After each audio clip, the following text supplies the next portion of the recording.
अस्सलाम वालेकुम। चलिए शुरू करते हैं। मैं और मेरे दो एक लफंडर दोस्त ये चुप है। हम दफ्तर से छुट्टी करके तो आए हैं यहाँ हार्ट स्पॉट पार्क में। अब इसको हार्ट स्पॉट क्यों कहते हैं? बहुत तेज हो रहा है। यहाँ पे होते हैं जी शादियों के शूट। अच्छा, तो हमारी तो अभी शादी नहीं हुई, तो हम अभी करते हैं जी मोटरसाइकिल का शूट। अच्छा जी, ये मोटरसाइकिल है GD 110 सुजुकी का। सुजुकी से काफ़ी अरसे से चला रहे हैं और इस बजट में, अपने इस बजट के लाइन में ये 125 से तो महंगा है, लेकिन इसमें जो फीचर्स हैं और सबसे जो अच्छी चीज़ है सुजुकी के मोटरसाइकिलों के बारे में जो कि वो सेल होती है, सबसे अच्छी कहें या फिर वाहिद चीज़ जो कह लें उसको, वो ये है कि ये किस्तों पे बिकते हैं। अच्छा, पाकिस्तान में कोई और कंपनी नहीं है जो कि किस्तों पे गाड़ी या मोटरसाइकिल देती हो, और गाड़ियाँ तो वैसे कोई भी कंपनी नहीं देती, मोटरसाइकिल ये कंपनी सुजुकी देती है किस्तों पे, और वो भी बिना सूद के। तो यही एक फ़ीचर है जिसकी वजह से ये सेल होते हैं। बाकी इस प्राइस के लिहाज से बाइक जो है ना, वो तो मेरा नहीं ख्याल कोई चीज़ है लेने वाली। अच्छा जी, तो ये मोटरसाइकिल है मेरे दोस्त का, नईम का। नईम ने लिया था जी पहला मोटरसाइकिल 2020 में। GD 110 की बात करूँ, उससे पहले उसके पास 70 था। 2020 में जब उसने GD 110 लिया तो उसने बड़ी शिकायतें की, यार ये क्या ले लिया मैंने जी, यार ये पिंडी जाना पड़ता है जी ट्यूनिंग कराने, इसका तो तेल नहीं मिलता है इस्लामाबाद से, पिंडी जाना पड़ता है, बहुत खजल ख्वार होता हूँ, घर भी उसका थोड़ा दूर है, तो दफ्तर जाना घर से, फिर इसकी ट्यूनिंग भी कराना और इसका ट्रैवल वो भी बहुत ज़्यादा डिस्टेंस भी, तो ट्यूनिंग इसको ना तकरीबन हर 2-3 हफ्ते बाद करानी पड़ती थी। फिर इसने कहा कि उसामा जी तुमने मशवरा तो दे दिया GD 110 लेने का कि कंफर्टेबल है जी बहुत, तुम दूर से आते हो, 20 किलोमीटर एक साइड का बनता है तुम्हारे, तो कंफर्टेबल होगा तुम्हारे लिए। अब इसका मैं क्या करूँ, ऑयल चेंज कराना पड़ता है। उसने फिर मैंने कहा कि इसको भेज दो, तुम लो 100 ले लो होंडा का, वो कहीं से भी ट्यूनिंग हो जाएगी, और होंडा के सर्विस सेंटर बहुत ज़्यादा हैं। उसने जी बेचा और होंडा बिल्कुल नहीं लिया, आधी बात मानी, उसने दोबारा यही ले लिया 2021 में बेच के 11वें महीने में नया निकलवा लिया। उसको था कि यार इसमें ना बड़ी चेंजेस आ रही हैं, जैसे होंडा में आपको पता है कितनी 99 चेंजेस थी या 50 चेंजेस थी 70 में, तो इसी तरह इनका भी एक शशका था कि जी इसमें चेंजेस आ रही हैं। अब चेंजेस आई हैं, इसकी सिर्फ एक कहता है कि किक का लेंथ लंबी है जो कि यूज़ नहीं होती, क्योंकि सेल्फ स्टार्ट है, ज़्यादातर यूज़ होती है पाकिस्तान में। जिस तरह से बैटरीज़ आ रही हैं पाकिस्तान में, जिस तरह की बैटरी क्वालिटी की बनती हैं, तो किक यूज़ तो होगी इसकी 2-3 साल बाद, लेकिन फ़िलहाल तक नहीं हो रही है। अच्छा, तो फिर अब इस मोटरसाइकिल को उसने चलाया है। अब मैंने क्या किया है कि मेरे ना आ रहे थे कज़न, गुजरांवाला से एक कज़न आ रहा था। अब उसके साथ साथ एक मेरा कज़न था, ये पिंडी में रहता है, उसके पास है GR 150। अब मैंने क्या किया, गुजरांवाला से वो आ रहा था, वो कह रहा था कि जी उसामा कहीं घूमने चलते हैं, तो मुझे ना कहीं घुमाओ। मैं कहा यस हो गया जी, यस हो गया, आओ तुसी आओ। अब वो आया, मैंने ये पिंडी वाले कज़न से कहा कि भाई बाइक निकालो, एक मैं ये नईम से ले लूँगा, एक तुम निकालो, तो हम 3 कज़न हो जाएंगे और एक मेरा दोस्त हो जाएगा, तो नईम के अलावा। हम कोई मंदिर का घंटा है कि कोई भी आके बजा जाता है। एक मेरा दोस्त हो जाएगा, तो हम 4 जी जाएंगे जी, मरी तक जाएंगे, 2 दिन गुजार के आएंगे, हफ्ता इतवार ना। अब जुगाड़ क्या हुआ, उनका रात को कोई बन गया मसला। अब वो मसला बनना है, तो उसके बाद क्या हुआ कि उसने कहा कि नहीं मैं नहीं आ सकता। अब हम 3 लड़के ना रेडी हैं, और वो एक फुल टाइम गोली शोली हो गई जी हमें। अब हम 3 बैठे हुए हैं जी GD 110 पे, और हम जा रहे हैं जी मरी। अब मरी, नईम को मैंने बताया था कि हम मरी जाएंगे। अब हम जब पहुँचे हैं ना मरी, तो वहाँ पे हमने माल रोड वगैरह घूमी है, और वहाँ बोर्ड शोर्ड देखा है कि मुजफ्फराबाद है, यहाँ से 100 किलोमीटर या 70 किलोमीटर था वहाँ से। अब बोर्ड को तीनों देख रहे हैं, और नीयत शी इतना हमारी ख़राब हो रही है कि भाई इतना आए हैं, 2 दिन का ट्रैवल है, तो मुजफ्फराबाद भी चले जाते हैं। अब वहाँ से मरी से हम बैठे हैं तीनों फिर दोबारा, और दर्द तो हो रहा था, बहुत दर्द हुआ, लेकिन हम वहाँ से निकल पड़े हैं जी मुजफ्फराबाद के लिए।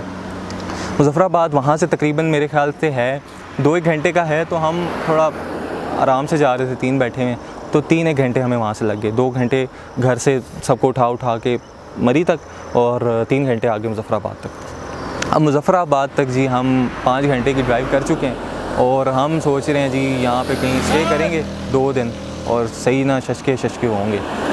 लेकिन मसला ये हुआ कि वहाँ पे थी गर्मी, और इस्लामाबाद जितनी ही गर्मी थी, तो हमने क्या किया, हम वहाँ से थोड़ा बोर्ड शोर्ड देखा, दोबारा खाना शाना खाया, तो वहाँ से था रत्ती गली, तकरीबन 3 घंटे का शारदा एक गांव आता है, वहाँ से रत्ती गली जाती हैं, जीप जाती हैं। हमने कहा चलो जी इतना दूर आए हैं तो कश्मीर थोड़ा घूम लेते हैं। मैं कभी नीलम वैली नहीं गया था, मैं मुजफ्फराबाद तक ही गया था। मैं कहा चलो जी राजा जी चलते हैं। अब हम 3 दोबारा बैठे हैं और दर्द तो हो रहा है, बस हवा निकल गई। अब होता रहेगा, आप क्या कर सकते हैं। हम गए हैं जी मुजफ्फराबाद से आगे रत्ती गली शारदा तक। अब शारदा जाके हमने पूछा है, एक वहाँ पे जीप वाले से जीपें खड़ी थी कि भाईजान हमने जाना है रत्ती गली, क्या सीन है। कहता है नहीं, रत्ती गली का जो है ना रास्ता बंद है, बर्फ़ शरफ़ पड़ी हुई है, तो आप रत्ती गली तो जीप तो नहीं जाती और बाइक तो सवारी पैदा नहीं होता ना, तो जब रास्ता खुलेगा तब जीप जाएगी और वो 1-2 महीने बाद खुलेगा। हम जी फुल ब्लैंक कि अब हम क्या करें। फिर हमने वहाँ से किया कि एक और बोर्ड देखा और वो था अड़ंगकेल का। Very dangerous. वो देखा गूगल पे। अब गूगल आपको पता है सच तो बताता नहीं है, बताना चाहे भी तो नहीं बता सकता क्योंकि पाकिस्तान की रोड्स ऐसी हैं। तो वहाँ से आ रहा था कि 3 घंटे अड़ंगकेल है। अड़ंगकेल आपको पता है पाकिस्तान का सबसे खूबसूरत तरीन इलाकों में शुमार होता है, क्या तू तो परा हो जा। अब हम अड़ंगकेल चले गए शारदा से 3 बैठ के दोबारा, 3 घंटे का रास्ता, असर का टाइम हो रहा था, हमने कहा पहुँच जाएंगे मगरिब इशा तक मैक्सिमम पहुँच जाएंगे। अब वहाँ पहुँचते पहुँचते रोड आ गई बीच में 50 किलोमीटर मुकम्मल, 50 पूरा 50 किलोमीटर ख़राब, जिसके ऊपर बजरी तो है नहीं, वो बिल्कुल मिट्टी थी और बारिश नहीं हुई थी, अल्लाह का शुक्र है, और अंधेरा हो गया जी। मरना तेरे को डर नहीं लगता? अब थोड़ी सी बारिश हुई है एक गांव में, अब वहाँ से आगे बारिश नहीं थी, शुक्र है, क्योंकि वहीं से आगे रोड ख़राब थी।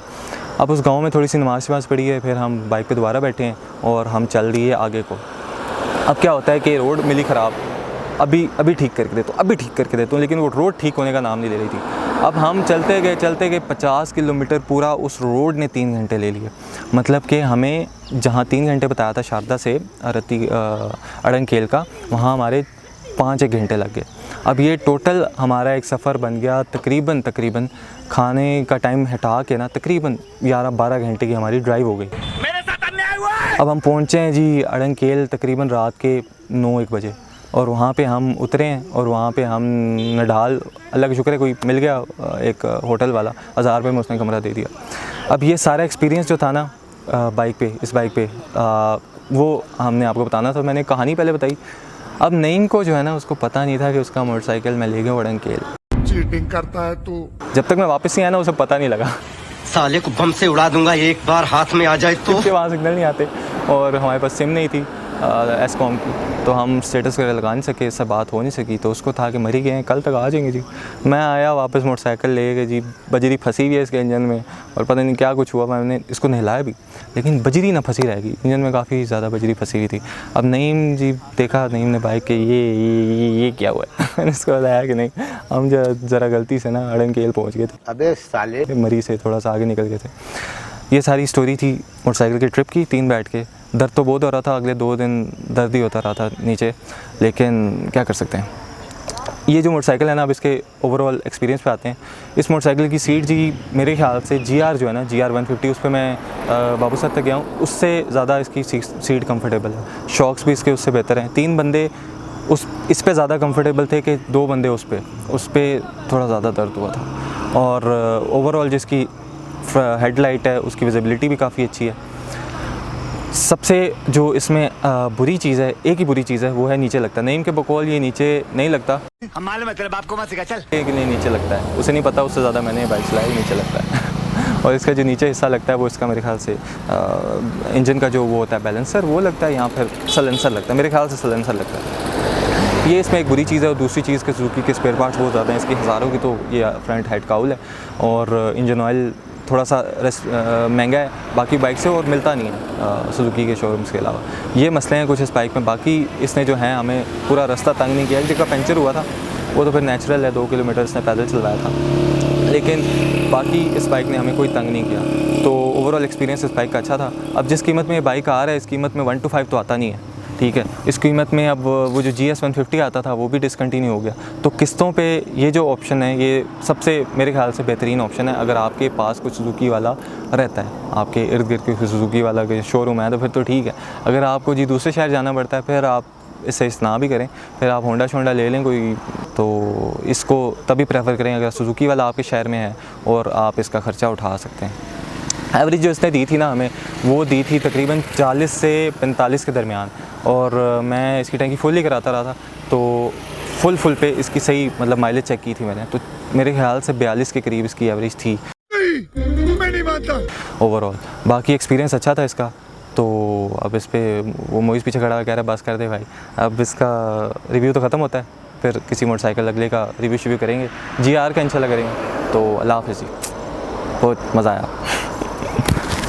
खत्म, बाय बाय, टाटा। प्लीज सब